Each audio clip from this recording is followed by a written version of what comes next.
महर्षि वेद व्यास जी को भगवान का अवतार बताया गया है। कहा जाता है कि वेद व्यास जी ने 18 पुराण, 6 शास्त्र और 4 वेदों की रचना, उपवेदों की भी रचना की थी।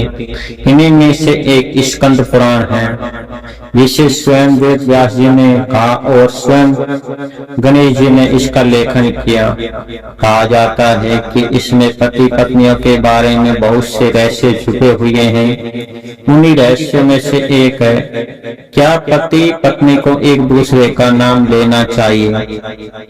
स्कंद पुराण में साफ लिखा है कि पति पत्नी को कभी भी एक दूसरे का नाम लेना नहीं चाहिए, क्योंकि जब भी ये एक दूसरे का नाम लेते हैं तो एक दूसरे की आयु का हरण होता है।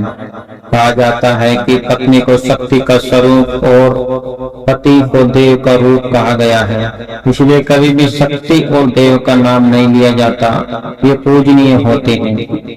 इसी प्रकार पति पत्नी भी एक देवी देवताओं के समान होते हैं, इसलिए इनको एक दूसरे का नाम नहीं लेना चाहिए, क्योंकि ऐसा करने से भगवान भी रुष्ट होते हैं और हमारी आयु भी नष्ट होती है। कहा जाता है कि जिस घर में पति पत्नी एक दूसरे का नाम लेते हैं उनमें हमेशा कलह, चिड़चिड़ और क्रोध भरा रहता है और वे एक दूसरे के प्रति आदर की भावना बहुत कम हो जाती है। जो भी पति पत्नी एक दूसरे का नाम लेते हैं उनका प्रेम लंबे समय तक नहीं चल पाता है।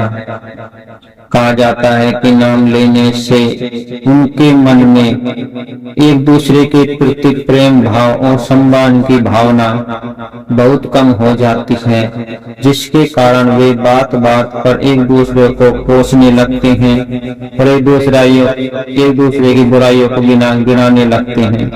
परंतु जो स्त्रियां पति का नाम नहीं लेती हैं और उनको सम्मान से बोलती है तो उसके प्रति उनका सम्मान भी बढ़ता है और पति का भी पत्नी के प्रति सम्मान बढ़ता है, क्योंकि पति पत्नी में सिर्फ सम्मान और उनका मान प्रतिष्ठा ही उनके रिश्ते को मजबूत कर सकती है।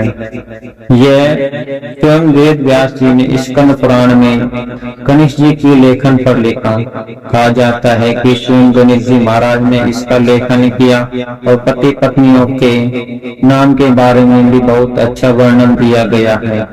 इसीलिए कभी भी पति पत्नी को एक दूसरे का नाम नहीं लेना चाहिए।